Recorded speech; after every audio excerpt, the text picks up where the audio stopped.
Hello guys, welcome back to Pakistani reaction channel. तो आज एक जबरदस्त वीडियो लेकर आए हैं जिसका हमें भी मतलब ना देख के बड़ा शौक लगा। ये है वीडियो अबाउट नॉर्थ इंडिया और साउथ इंडिया के दोनों में ना क्या चीज बहुत ज्यादा डिफरेंट हो चुकी है। नॉर्थ इंडिया और साउथ इंडिया दोनों अलग-अलग है, ये एक है एक ही इंडिया का ही पार्ट है यार। लेकिन बात यह है कि मतलब ना भेदभाव कह लो या गवर्नमेंट की कुछ पॉलिसीज हैं जिसकी वजह से ना एक जगह पे बहुत ज्यादा कुछ चीजें डाउन जा रही हैं, अप जा रही हैं ना दूसरी साइड पे।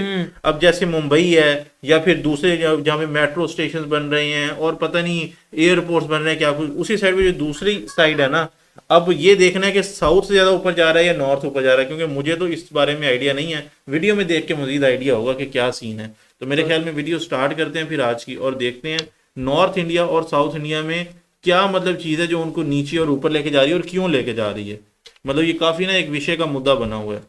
अगर मैं आपसे कहूं कि इंडिया एक्चुअली दो देशों में डिवाइड हो चुका है तो आप शायद थोड़ा शॉक हो जाओ, लेकिन सच यही है कि इंडिया का मैप दिखता तो एक है लेकिन एक्सपीरियंस दो अलग देशों जैसा है। एक तरफ साउथ इंडिया जहां आईटी, एजुकेशन, हेल्थ केयर और ग्लोबल रेपुटेशन में आगे बढ़ रहा है, वहीं दूसरी तरफ नॉर्थ इंडिया जहां गरीबी, अनएम्प्लॉयमेंट, क्राइम और पॉलिटिक्स के जंगल में यार। लेकिन हमारी सबसे अच्छी वीडियो जो थी वो क्रेजी ब्रो रिएक्शन के ऊपर थी, वो भी तो इसी के ऊपर थी ना। मतलब नॉर्थ इंडिया के जो ब्यूटीफुल प्लेसेस हैं और बाकी मेघालय हो गया, उसके अलावा और एक और था दार्जिलिंग हो गया। ये बहुत सारी वीडियोस थी, बहुत खूबसूरत जगह थी। ये तो मतलब थोड़ा ना भेदभाव कर रहा है बंदा थोड़ा।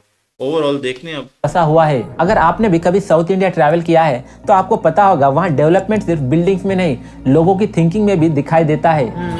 We like Tamil Nadu so far. वहाँ के शहर साफ और लोग ज्यादा डिसिप्लिन लगते हैं, लेकिन वही नॉर्थ इंडिया में bus stand, public place, station, even hospital के वॉल तक पान मसाला और गुटखा के लाल दाग से भरे मिलते हैं। बस इतना ही नहीं, कुछ साल पहले इस फॉरेन टूरिस्ट ने अपने एक ब्लॉग में कहा साउथ इंडिया नॉर्थ इंडिया से ज्यादा सेफ फील होता है। I find the southern states to be safer, more orderly and more relaxed. And everyone's so friendly, it's amazing.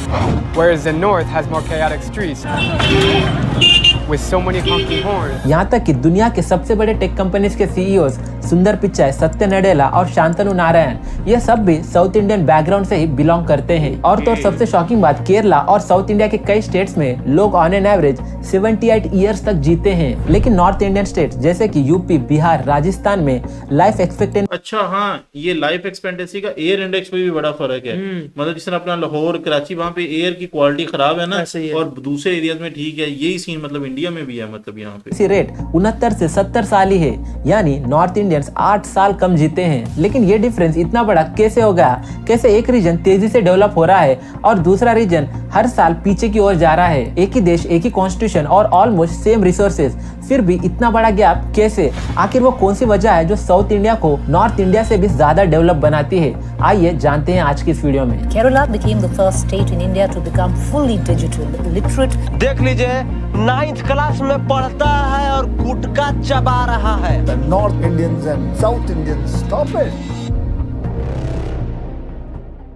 एक टाइम था जब नॉर्थ इंडिया दुनिया का सबसे अमीर रीजन माना जाता था, जहां शहर सोने की तरह चमकते थे, जैसे कि दिल्ली, पाटलिपुत्रा जो आज का बिहार है। ये दुनिया के सबसे बड़े ज्ञान और व्यापार का सेंटर हुआ करता था, पर आज वही डेवलपमेंट की रेस में पीछे छूट गए हैं, क्योंकि यूपी, बिहार, राजस्थान जैसे बड़े बड़े स्टेट जहां इंडिया का सबसे ज्यादा पॉपुलेशन है, आज वही स्टेट्स का लिटरेसी रेट सिर्फ 60% पर ही अटका हुआ है। लेकिन वही साउथ इंडियन स्टेट्स का लिटरेसी रेट 90% से भी ज्यादा है, जो एशिया के हाईली डेवलप नेशन मतलब 100 में से 95 लोग ठीक ठाक पढ़े लिखे हैं यार। बड़ी बात है के बराबर है। वो इसलिए क्योंकि साउथ इंडिया ने एजुकेशन को सिर्फ प्रायोरिटी नहीं, अपनी आइडेंटिटी बना दी। अब वो कैसे? तो बात यह है कि साल 1947 में जब इंडिया को आजादी मिली तो साउथ इंडिया ने सबसे पहले एजुकेशन और हेल्थ केयर पर ही फोकस किया। जैसे कि केरला ने 1957 में एजुकेशन फॉर ऑल का मॉडल शुरू किया और तमिलनाडु ने नून मील स्कीम लॉन्च की, जिससे फीमेल लिटरेसी रेट बूस्ट हो। कई इकोनॉमिस्ट कहते हैं कि साउथ ने ह्यूमन डेवलपमेंट पे फोकस किया,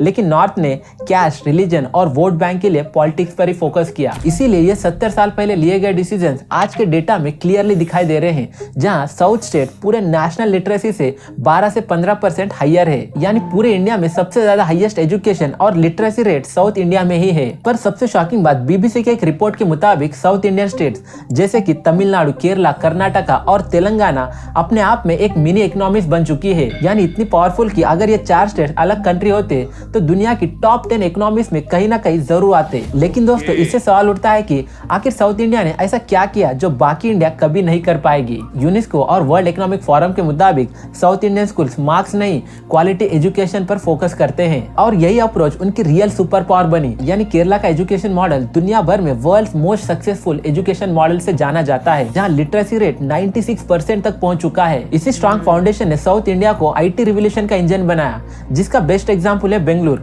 जो आज सिलिकॉन वैली ऑफ एशिया के नाम से फेमस है। यहीं से गूगल, अमेजॉन और माइक्रोसॉफ्ट जैसे बड़े बड़े ग्लोबल टेक कंपनीज अपने $1 बिलियन ऑपरेशन रन करते हैं और हर साल 10 लाख से भी ज्यादा high skill IT job generate होती है। वहीं नॉर्थ इंडिया के लिए जॉब का बिगेस्ट सोर्स सिर्फ गवर्नमेंट एग्जाम ही बन गया है, रियल स्किल डेवलपमेंट नहीं। क्योंकि दोस्तों इस आर्टिकल के मुताबिक यूपी बिहार के लाखों स्टूडेंट्स 10-10 साल तक सरकारी नौकरी के पीछे अपनी जिंदगी वेस्ट कर देते हैं। मतलब नॉर्थ इंडिया अब भी बैड पॉलिटिक्स और आउटडेटेड सिस्टम के बीच स्ट्रगल कर रहा है। ये तो कुछ नहीं, वर्ल्ड हेल्थ ऑर्गेनाइजेशन के रिपोर्ट के हिसाब से इंडिया के टॉप 10 हेल्थ केयर हॉस्पिटल सब के सब साउथ इंडिया में ही है। केरला, चेन्नई, बेंगलुरु और हैदराबाद ये। और यार इधर ना मतलब लोगों को, जहां तक मैंने केरला में या तमिलनाडु में तो देखा था, लोगों को हिंदी भी इतनी मतलब स्ट्रांग नहीं आती, वो इंग्लिश ज्यादा प्रेफर करते हैं। अच्छा, ये चीज भी है ना, ये लोग बिजनेस की तरफ ज्यादा मायने रखते हैं और वो दूसरे मतलब गवर्नमेंट सरकारी मतलब यहाँ पे भी तक मुझे ओवरऑल वीडियो में समझ आया ना, एजुकेशन का मसला है। वर्ल्ड क्लास हॉस्पिटल्स और स्पेशलिस्ट डॉक्टर के लिए फेमस माने जाते हैं। यहाँ तक कि दोस्तों केरला का हेल्थ केयर मॉडल इतना स्ट्रांग है कि पेंडेमिक के टाइम WHO ने पूरे वर्ल्ड को Kerala health care strategy follow करने की एडवाइस दी और आज नारायण हिल, अपोलो, एस्टर और मणिपाल जैसे हॉस्पिटल इंटरनेशनल मेडिकल टूरिज्म का ग्लोबल हब बन चुका है, जो सब साउथ में ही है। लेकिन नॉर्थ इंडिया में कंडीशन बिल्कुल ही अपोजिट है। यूपी बिहार के हॉस्पिटल में न बेड मिलते हैं, न डॉक्टर और न ही ऑक्सीजन सिलेंडर। यहाँ का इंफ्रास्ट्रक्चर हर साल कोलैप्स होता दिखाई देता है। साल 2019 में बिहार के मुजफ्फरपुर का वो हार्ट ब्रेकिंग इंसिडेंट क्या आपको याद है? लाइची नाम के वायरस से 150 बच्चे मर गए सिर्फ इसलिए क्योंकि हॉस्पिटल में ना ही बेड्स थे और ना ही डॉक्टर्स। लेकिन दोस्तों क्या आपको पता है सबसे अजीब बात, साउथ इंडिया के 5 स्टेट्स मिलकर सेंट्रल गवर्नमेंट को 25% से भी ज्यादा डायरेक्ट टैक्स पे करते हैं। लेकिन वही नॉर्थ इंडिया के ये 3 major states UP, MP, Bihar, जिनका पॉपुलेशन इंडिया में सबसे ज्यादा, पॉलिटिकल पावर सबसे स्ट्रांग और वोट बैंक सबसे बड़ा है, तब भी ये 3 स्टेट्स मिलकर सिर्फ 5% ही डायरेक्ट टैक्स देते हैं। मतलब 100 रुपए में से सिर्फ 5 रुपए ही नॉर्थ से आते हैं। तो क्या इसका मतलब है साउथ इंडिया परफेक्ट और नॉर्थ इंडिया बेकार है? बिल्कुल नहीं। रियलिटी मुझे यूं लग रहा है कि ये भाई खुद बिहार से है, मतलब ना नॉर्थ से है, तभी मतलब उसको ना इतनी ज्यादा बैशिंग कर रहा है, वरना अदरवाइज कोई बंदा दूसरे स्टेट से वो कैसे करेगा? ये है कि नॉर्थ इंडिया के पास टैलेंट, पोटेंशियल और एनर्जी तो बहुत ज्यादा है, लेकिन पॉलिटिक्स की वजह से सही सिस्टम नहीं है। अगर इंडिया वही फोकस, वही एजुकेशन और वही डेवलपमेंट फॉलो करे तो एक दिन इंडिया हाईली डेवलप कंट्री बन सकता है। लेकिन दोस्तों आपको क्या लगता है? प्लीज हमें कमेंट्स में जरूर बताना और ऐसे वीडियोस के लिए हमारे चैनल को लाइक, शेयर के साथ सब्सक्राइब जरूर करना। ये हर चीज पॉलिटिशियन पर नहीं डालनी चाहिए। मतलब लोग ठीक होंगे तो पॉलिटिशियन तो खुद ही ठीक हो जाएंगे। खुद ही ठीक हो जाएंगे, लेकिन कुछ यार पॉलिसीज भी तो होती है ना, जैसे मतलब एजुकेशन है। अब अगर साउथ में एजुकेशन को प्रायोरिटी बनाया, वो किसने बनाया? लोगों ने तो नहीं बनाया, लोगों ने बेसिकली बनाया है पॉलिटिशियंस ने और पॉलिसी मेकर्स ने, और जो कह लेंगे गवर्नमेंट स्ट्रक्चर होता है, स्टेट होता है, उसने। ये डिपेंड करता है स्टेट की प्रायोरिटी क्या है। वो फ्री बीज देना चाहते हैं, मतलब कि तुम मुफ्त में ये ले लो, मुफ्त में वो ले लो, या फिर वो चाहते हैं कि नहीं एजुकेशन को प्रायोरिटी रखो, इसके बाद सारी चीजें होंगी। जैसे उन्होंने CEOs का बताया, वो सारे साउथ इंडिया से हैं। और तो मैं ना बेसिकली जब दुबई में था, मैं तमिल वाले लोगों के साथ ना वहां पे उठा बैठा काम शाम किया, बड़े यार वो ठंडे और यूं कह लो कि ना मिलनसार और बड़ा अच्छे तरीके से डील करते हैं, कोई लड़ाई फड्डा नहीं। ये चीजें बड़ी मुझे ना उनकी अच्छी लगी।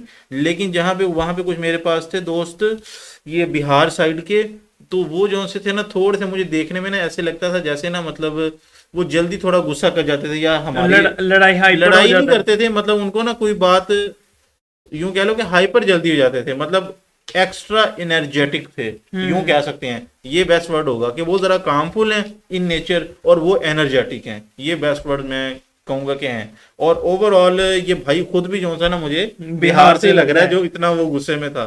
और पॉलिटिशियंस की जहां तक बात रही है, लोगों की बात रही, वो तो निर्भर करता है कि मतलब ना कि पॉलिसीज क्या चल रही हैं कंट्री में। और जहां मेरी जो अपनी थिंकिंग है ना कि जहां भी पॉलिटिशियंस का वोट बैंक ज्यादा होता है ना, वहां पे वो एजुकेशन को नहीं आने देते, ताकि लोग जो से है ना वो थोड़े कम जहन के ही रहें और ऐसे ही निजाम चलता रहे और उनको वोट ये पॉइंट है, ये तो बाकी गाइज आप क्या कहते हैं इस बारे में लाजमी बताइएगा। हमारे चैनल को सब्सक्राइब करना आपने नहीं भूलना, और बाकी आपके लिए मजीद भी अच्छी अच्छी वीडियोस आती रहेंगी।